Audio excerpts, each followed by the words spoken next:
The first thing to understand is that the loss of focus most people feel today did not arrive suddenly.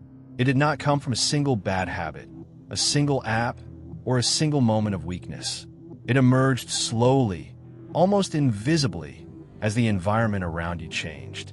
There was a time when your attention felt sharper, when you could sit with a task longer, think deeper, and sustain effort without the constant urge to check, switch, or escape. You did not notice the exact moment that version of you began to fade because nothing dramatic happened. There was no collapse, no crisis, just a gradual drift into a life designed for comfort. Comfort, in itself, feels like progress. It signals stability. You avoid unnecessary stress. You protect your peace, and life feels smoother than before. On the surface, this seems like maturity, but the brain is not passive. It is constantly adapting to the environment it lives in, constantly recalibrating what is required of it. When that environment stops demanding intensity, the mind slowly stops preparing for it. This is not laziness, and it is not a moral failure. It is neurological adaptation. Your tolerance for effort begins to shrink because effort is no longer required at the same level. Your threshold for discomfort lowers because discomfort becomes rare. Over time, the version of you that used to push harder starts to feel distant. The human brain is remarkably efficient. It removes what it does not need. If your daily life no longer requires deep focus, the circuits responsible for sustaining attention begin to weaken from lack of use. If your environment no longer forces you to endure pressure, your capacity to tolerate it declines. This process is subtle. It does not feel like deterioration.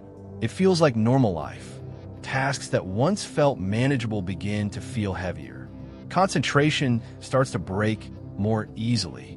You find yourself switching between activities, unable to remain with one thing for long. Not because you cannot, but because your mind has been trained to expect constant change. Modern life accelerates this fragmentation. Every notification, every quick scroll, every rapid shift between stimuli teaches your brain that attention should be short, reactive, and scattered. Over time, this becomes your new baseline. Your mind learns that depth is optional and speed is the default. The ability to sit with complexity, to wrestle with a problem, to stay inside a thought long enough for it to evolve, begins to erode. Again, this happens quietly. You still feel productive. You still feel busy. But something essential is missing: the ability to enter sustained cognitive engagement without resistance. This is where the real danger appears. The loss of focus is not just about productivity. It is about identity. There was a time when you saw yourself as someone who could endure difficult tasks, who could concentrate deeply, who could build momentum through effort. As your environment becomes more comfortable and less demanding, that identity starts to shift. You begin protecting your current state instead of challenging it. You avoid friction.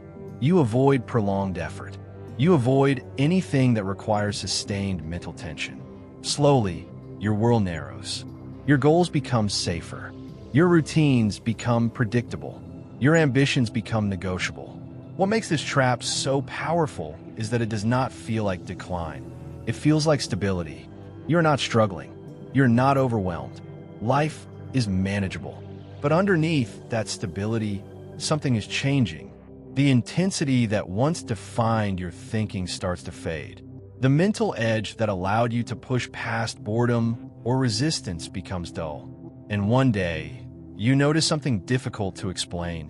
You still have potential, but you no longer feel fully connected to it.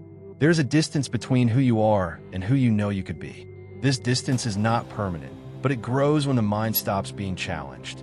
The brain strengthens what it uses and weakens what it neglects.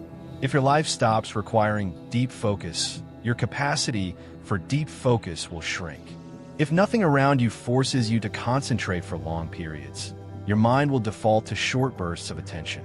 Fragmentation becomes normal. You start many things, but finishing them feels harder. You consume more than you create. You react more than you think. Over time, the mind becomes trained for stimulation rather than depth. The critical insight is that nothing is actually broken. The ability to focus did not disappear. It adapted to the environment you gave it. If that environment rewards speed, distraction, and comfort, your brain will optimize for those conditions. But adaptation works both ways. When the environment begins demanding sustained attention again, the mind slowly rebuilds its capacity. Effort restores tolerance. Challenge restores clarity. Discomfort restores depth. The process is gradual, just as the decline was gradual, but it is real.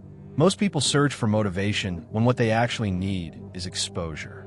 Exposure to tasks that require concentration. Exposure to moments where quitting would be easier. Exposure to mental resistance that must be pushed through rather than avoided. Each time you stay with something a little longer than you want to, you begin reversing the fragmentation. Each time you resist the urge to switch, check, or escape, you strengthen the neural pathways responsible for sustained focus. Over time, the sharper version of you starts to reemerge. The most important thing to understand is that the mind you once had is not gone. It is still there, shaped by a different environment, waiting for different demands. Focus is not a trait you either have or lack. It is a capacity that grows or shrinks based on what your life requires of you. If you live in constant comfort, your brain will become efficient at comfort. If you live in environments that demand depth, patience, and endurance, your brain will become efficient at those things instead. In the end, the fragmentation you feel is not a mystery. It is a reflection of adaptation. Your attention followed the structure of your daily life. And if that structure changes, your mind will change with it. The distance between who you are and who you could be is not fixed. It is shaped every day by what you choose to tolerate, what you choose to avoid, and what you choose to face.